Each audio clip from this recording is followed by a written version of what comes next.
পত্নীৰ বিৰুদ্ধে পৰকীয়াৰ অভিযোগ ভিত্তিহীন আৰু মিছা। যৌতুক বিচাৰি অত্যাচাৰ চলাইছিল স্বামী সাদ্দাম হুছেইনে। শহুৰেকৰ লগত মিলি স্বামী সাদ্দাম হুছেইনে পত্নীৰ বিৰুদ্ধে দিছে পৰকীয়াৰ অভিযোগ। স্বামীয়ে নিচা কৰি যৌতুক বিচাৰি চলাইছিল অত্যাচাৰ। এই অভিযোগ পত্নী হাছিনা খাতুনৰ মানহানি গোচৰ তৰাৰ ভাবুকি প্ৰদান। উল্লেখ্য যে দাৱদিয়া গাঁৱৰ গোলাম হুছেইনৰ পুত্ৰ সাদ্দাম হুছেইনে হাছিনা খাতুনক বিয়া পতাৰ পিছৰে পৰাই যৌতুক বিচাৰি মানসিক আৰু শাৰীৰিক অত্যাচাৰ চলাই আহিছিল। প্ৰায় এমাহ পূৰ্বে স্বামী সাদ্দাম হুছেইনে গোলাম হুছেইনৰ লগত মিলি পত্নীৰ বিৰুদ্ধে পৰকীয়া প্ৰেমৰ ভিত্তিহীন মিছা অভিযোগ তুলি মাৰপিট কৰি ঘৰৰ পৰা খেদি দিয়ে বুলি অভিযোগ উত্থাপন কৰে। বৰ্তমান পত্নী হাছিনা খাতুন এমাহ ধৰি নিজৰ পিতৃৰ গৃহত আশ্ৰয় গ্ৰহণ কৰি আছে যদিও পত্নীৰ বিৰুদ্ধে মিছা আৰু ভিত্তিহীন মন্তব্য কৰি আছে বুলি জানিবলৈ দিয়ে। ফলত স্বামী আৰু শহুৰেকৰ বিৰুদ্ধে গোচৰ ৰুজু কৰিছে ভুক্তভোগী হাছিনা খাতুনে। বৰ্তমান ন্যায় বিচাৰৰ লগতে স্বামী আৰু শহুৰেকৰ বিৰুদ্ধে শাস্তি দাবী কৰিছে ভুক্তভোগী হাছিনা খাতুনে। News desk report any right.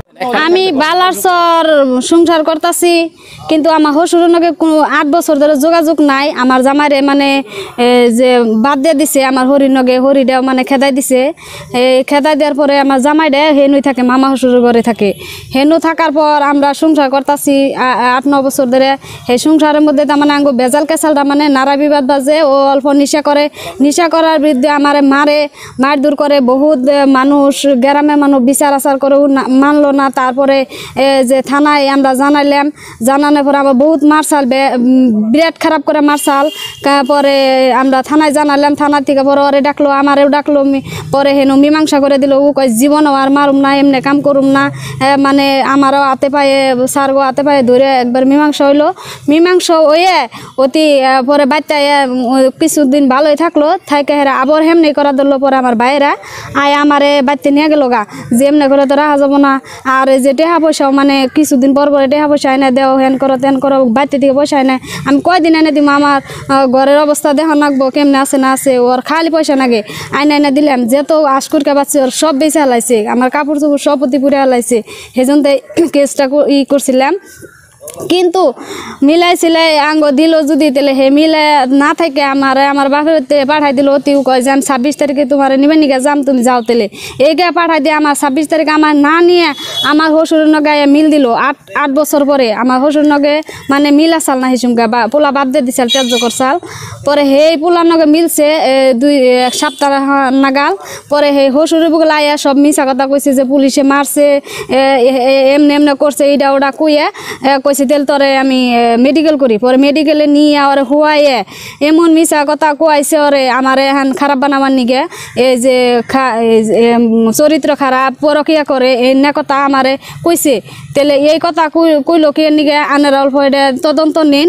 এটা লড়া এটা ছোৱালী আছে, সেইটো কি হব আমার একটু ভবিষ্যৎ কি হব আপনালোকে কক। দর্শকক এইটুই কৈছো, মিছা কথা সবকেইটা মিছা কথা। আমার শ্বশুরে এইবিলাক একো না জানে।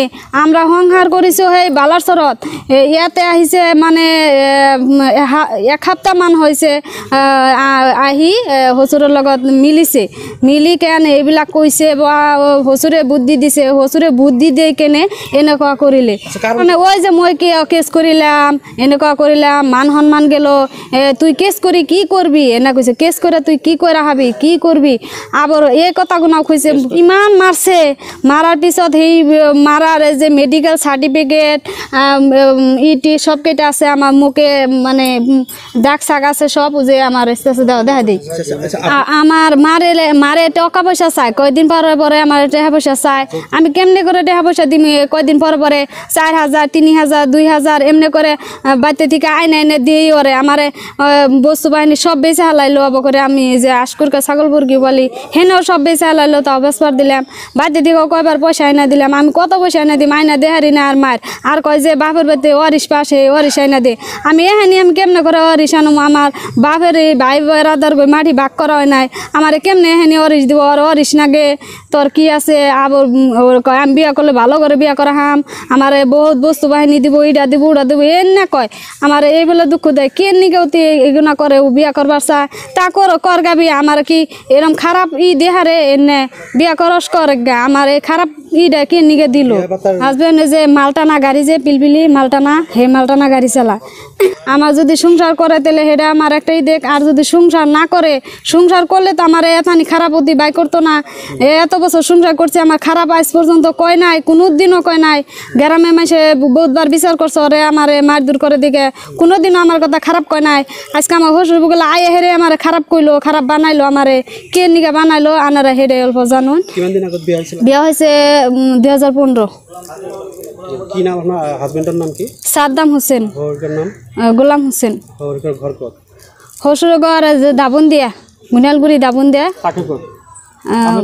আর আমরা থাকি বালারসর কীর্তনপাড়া বালারসর মামার ঘরত আমার হরিরে খেদাই দিছে আরও একটা বিয়া করছে মেয়ে আসু দেখা দেয় দিছে এবার করে আমার হরি হসুরে বিয়া করে করে বউ এবার করে খেদাই দিতেছে খালি কারণ এই মোর ভণ্টি হয় হাসিনা খাতুন ইয়ার বিয়া হয়েছে মোটামুটি আপনার 8-10 বছর মান হল সিহঁতে তাৰমানে এতিয়া থাকে আপোনাৰ বালাৰচৰ আচলতে ঘৰ হয় তাৰ দামন দিয়া তাৰ দেউতাৰ লগত তাৰমানে তাৰ হাকুৰি নাথাকে ল'ৰাটো তাৰমানে লৈ কিনে তাৰ মামাৰ ঘৰতে থাকে তাতেই আমাৰ ভণ্টিটোও তাতেই থাকে থাকাৰ পিছত ইমান দিন ভালে আছিল হঠাৎ কৰি তাৰমানে তাই বোলে অলপ নিচা কৰে আৰু তাৰ যৌতুক লাগে বোলে ভণ্টি কোৱা মতে তাৰ 1 লাখ টকা মান যৌতুক লাগে সেইটো নিদিয়াৰ কাৰণে তাক মানে মাৰধৰ কৰে সেইকাৰণে আমি মাজে মাজে মানে তাৰ কিবা বেছি প্ৰয়োজন হ'লে আমি আমাৰ ঘৰৰ পৰা 10,000 5,000 লৈ আহে আনি কিনে কিবা কাম কুচান কৰে কৰাৰ পিছত মানে হঠাৎ কৰি মানে একদিন কি হ'ল এনেকুৱা ঘটনা হ'ল যে তাক মানে অলপ মাৰধৰ কৰিছিল বেছি কৰা নাছিল তেতিয়া আমি গ'লোঁ ঘৰত যে তাক ভণ্টিটো কিয় মাৰধৰ কৰিল মানে আমি শুনবা কাৰণে গৈছিলোঁ যাৱাৰ পিছত ক'লোঁ যে যদি ভণ্টিয়ে যদি কিবা ভুল কৰিছে আমাক জনাব লাগিছিল আমি গাৰ্জেন হিচাপে জনাব লাগিছিল সেইটো আমি উচিত মানে ভণ্টিয়ে যদি কিবা ভুল কৰে তাৰ এইটো আমি উচিত বিচাৰ কৰি থৈ আহিলোঁ হয় হ্যাঁ কিন্তু সেইটো কৰা নাছিল কিন্তু আমি ক'লোঁ যে তাহলে আমিও ভণ্টিটোক আমি ঘৰত লৈ যাওঁ হ্যাঁ লৈ কিনে ৰাখোঁ বহুত দিনৰ পৰা ঘৰতো অহা নাই ৰাখোঁ সিহঁতে ক'লে কি যে নাই তাক লৈ যাব নালাগে তাই ঘৰতে থাক আৰু যি হৈছে হৈছে এইটো আৰু নেক্সট টাইম নহয় এনেকৈ থৈ আহিলোঁ তাৰ এসপ্তাহমান পিছত আমাৰ ভণ্টিটোক ইমান বেয়াকৈ মাৰিলে যে বহুত বেয়াকৈ মানে তাৰ চকু মাথা মানে ফাটাই দিলে একদম ৰডেৰে মাৰি ফটাই দিয়াৰ পিছত আমি বৰগোলা থানাৰ এটা এজাহাৰ দিলোঁ ছাৰক ক'লোঁ যে ছাৰ এনে কথা আমাৰ মোৰ ভণ্টিৰ লগত এনেকুৱা হৈছে ভণ্টিটোকো লৈ গ'লোঁ আৰু ভণ্টিটোৰ অৱস্থা ইমান বেয়া আছিল যে তাক ইমিডিয়েট আমি কলগাছি থানা এই মেডিকেলত লৈ আহিলোঁ আহি কিনে তাত এতিয়া অলপ ট্ৰিটমেণ্ট কৰি আমি থানাত লৈ গ'লোঁ পিছত লৈ গ'লোঁ তাৰমানে লৈ যোৱাৰ পিছত আমি এজাহাৰ দিলোঁ এজাহাৰ দিয়াৰ পিছত ছাৰে কি কৰিলে এই সাদ্দাম হোসেন যে তাকো মাতিলে আমাৰ গাৰ্জেন হিচাপে আমালোককো মাতিলে মাতাৰ পিছত আমি থানাত বহিলোঁ সিহঁতৰ গাৰ্জেনৰ মামাই গেল তাৰ শাহুৰি গেল যাওয়াৰ পিছত সিহঁতে মানে ৰিকোয়েস্ট কৰিলে যে নেক্সট টাইম এনেকুৱা ঘটনা আৰু নহয় যি হৈছে হৈছে আমি হাসিনাক লৈ যাম হ্যাঁ বহুত রিকোয়েস্ট কৰাৰ পিছত মোৰ ভণ্টিয়েও ভাবিল যে তাৰ দুটা কৰি ল'ৰা ছোৱালী আছে তাৰ ভৱিষ্যতৰ কথা আছে চিন্তা কৰি হেতাই কেছটো তাৰ মানে তাৰ পৰা উঠাই ল'লে আৰু যেটো পুলিচৰ নামত যেটো অভিযোগ দিছে যে তাই টকা পইচা খাইছে কিবা খাইছে এটো একদম ভিত্তিহীন কথা এটো মিছা কথা এটোৰ কোনো নাই প্ৰমাণ নাই কিছু নাই এনে মুখেদি কৈ দিলাক আৰু যেটো ডাক্তৰৰ নামত যেটো বিৰুদ্ধে কথা কৈছে যে ডাক্তৰেও বলে পইচা খাইছে এটো মিছা কথা ডাক্তৰ কিটো পইচা খাব নোৱাৰে কাৰণ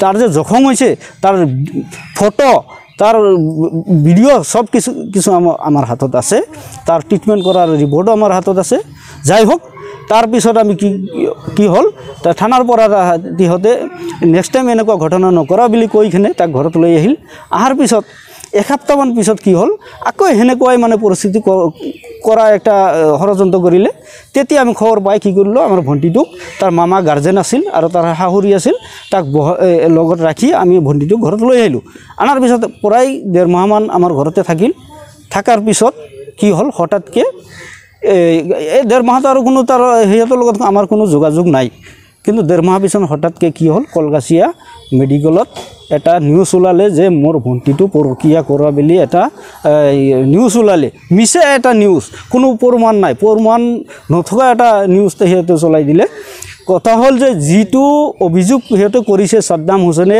আৰু গোলাম হোসেনে হেতুৰ আমাৰ উপযুক্ত প্ৰমাণ লাগব নহলে আমি আইনগত ব্যৱস্থা লম আৰু আমি অসমৰ প্ৰশাসন এবং আমি মুখ্যমন্ত্ৰীৰ ওচৰত মই এটাই দাবী জনাইছোঁ যে মোৰ ভণ্টিৰ যিটো মিছা অপবাদ দিছে সেইটো ন্যায় তদন্ত লাগে এইখিনিয়ে মোৰ কথা ঠিক আছে ধন্যবাদ খবৰ মানে এনি লাইভ 24/7 আৰু এনি লাইভ ডিজিটেল যিকোনো খবৰৰ বাবে যোগাযোগ কৰক 9387734920 আমাৰ এই নম্বৰত